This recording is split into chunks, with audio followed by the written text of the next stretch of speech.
Imaginem um porão escuro, um lugar isolado onde a ciência virou um pesadelo absoluto. Pessoas absolutamente normais cruzando a linha para a escuridão em só 6 dias. Um ambiente corrompido e o resultado, uma tragédia psicológica brutal. Inscrevam-se no canal e deixem um like nessa análise para desvendar os maiores mistérios da mente com a gente. O relógio está correndo. E olha, a linha entre a sanidade e a loucura é muito mais fina do que a gente imagina. Bom, vamos mergulhar direto nisso. Seção 1.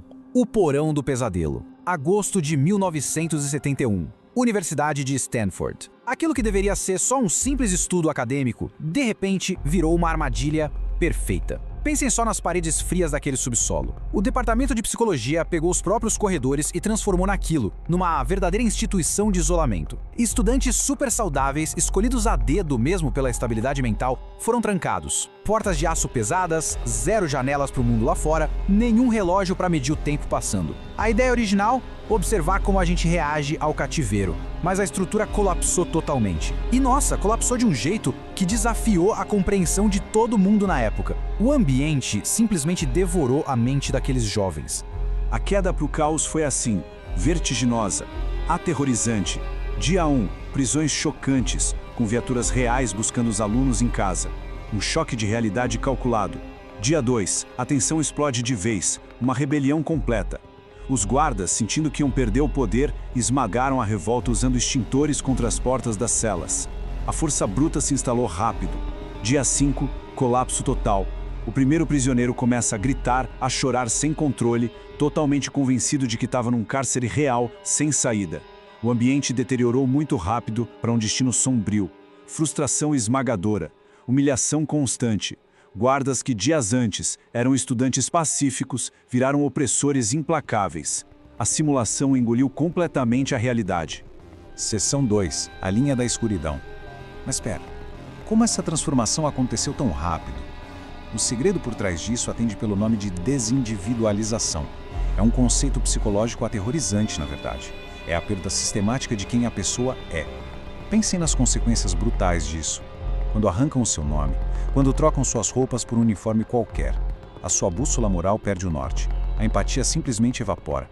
Os papéis impostos por aquele ambiente consumiram toda a individualidade ali.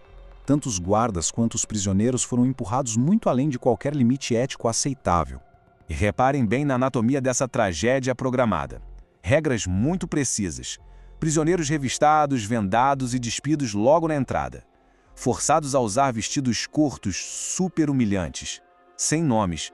Eles respondiam só aos números gravados na cabeça deles. Pura privação de sono e uma distorção absurda do tempo. Do outro lado, a consolidação absoluta do poder. Os guardas ficavam escondidos atrás de óculos espelhados. E sabe por que isso é crucial? Porque o óculos bloqueia o contato visual. Ele arranca a alma da interação humana, sabe? Permite que o agressor veja o outro não como uma pessoa, mas como um objeto. Foi um sistema metodicamente construído para criar vítimas sem voz e um poder sem nenhum freio. E aí a gente chega num dos detalhes mais perturbadores dessa história toda. 50. Mais de 50 pessoas de fora entraram naquele porão nesse meio tempo. Pais visitando os filhos, padres, outros pesquisadores renomados, alunos de pós-graduação. Eles viram aquele abuso de poder com os próprios olhos. Presenciaram a degradação mental acontecendo ali, ao vivo. Como 50 profissionais olham para um cenário desses e simplesmente viram o rosto. É o efeito espectador na sua forma mais pura e sombria. A autoridade institucional paralisou o senso crítico de absolutamente todo mundo ali. O silêncio virou o cúmplice mais perigoso daquele porão. Ninguém interveio. Ninguém. Seção 3. A voz da razão.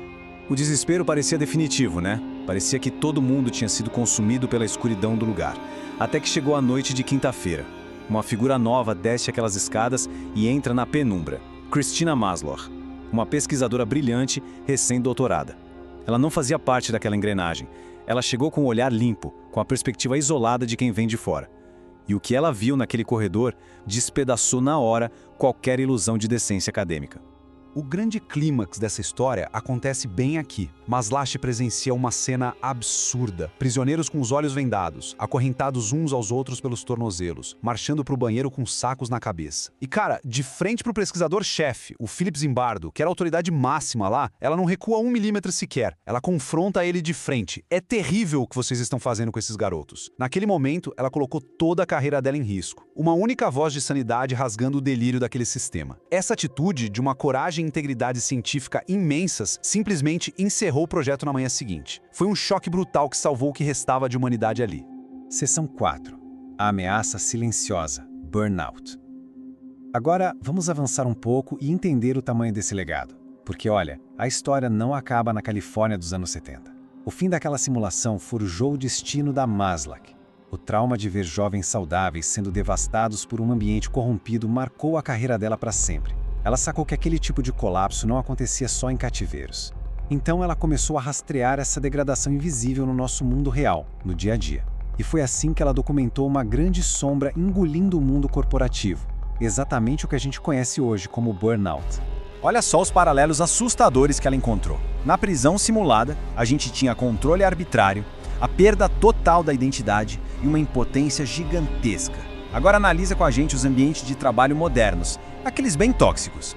Estresse extremo, aquele microgerenciamento que rouba toda a sua autonomia, uma pressão sistêmica bizarra, focada só em métricas de números. A grande sacada da Maslach foi provar que as raízes dessa ameaça silenciosa moderna imitam perfeitamente as estruturas de opressão de um cativeiro. Basicamente, o escritório tóxico opera exatamente como uma cela invisível.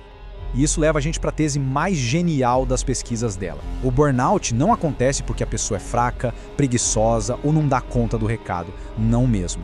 É o sistema que está corrompido. Ela mapeou esse inimigo invisível em 3 dimensões. Exaustão emocional profunda, aquela despersonalização que te deixa cínico com os colegas, e uma queda absurda de realização pessoal. Profissionais fantásticos desmoronam pura e simplesmente pelo contexto onde estão enfiados. Por causa de sobrecarga crônica, de injustiça na empresa, igualzinho aos estudantes lá de Stanford que entraram em colapso. É a estrutura desmanchando a estabilidade. Seção 5. A nova era ética. O impacto do confronto da Maslach reverberou para sempre na história da psicologia. Aquela postura firme contra a inércia dos outros pesquisadores virou um modelo definitivo de integridade científica. Ela não salvou só os participantes daquele desastre. Ela botou um fim definitivo numa era de negligência pesada. O comportamento humano passou a ser estudado sob uma luz totalmente nova, muito mais rigorosa. E para a gente entender o tamanho dessa revolução, é só olhar para o passado sem filtro. O famoso estudo de Tuskegee causou 40 anos de tragédia ética. O experimento de Milgram testou a obediência num nível chocante, deixando cicatrizes profundas sem nenhum cuidado. Stanford foi o ápice de um poder científico sem supervisão, sabe? Onde a arrogância de descobrir algo novo engoliu o bem-estar das pessoas. Num contraste gigantesco com tudo isso, a gente tem a era moderna que a Maslach ajudou a criar.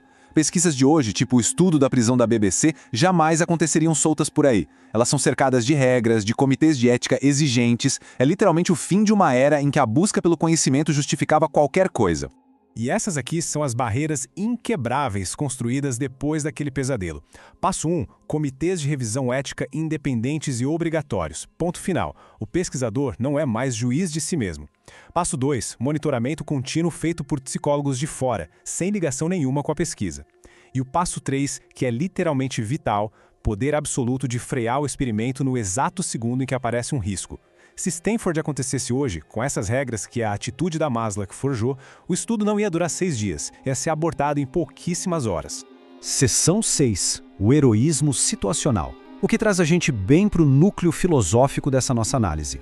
Regras e comitês são ótimos, claro, mas no fim das contas, quem aperta o botão de emergência quando o sistema falha?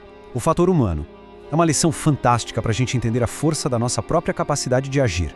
O heroísmo situacional. A gente precisa esquecer aquela ideia de herói inatingível. O verdadeiro heroísmo nasce ali, no dia a dia. É o ato de resistência de uma pessoa completamente comum. É o funcionário batendo o pé contra uma cultura corporativa que só destrói. É alguém enfrentando a inércia da maioria silenciosa para proteger o outro. Christina Maslach inventou esse termo porque ela foi a prova viva dele. Ela foi a voz implacável que peitou uma sombra imensa. E, sinceramente, o heroísmo situacional é a habilidade mais urgente que a gente precisa cultivar hoje em dia.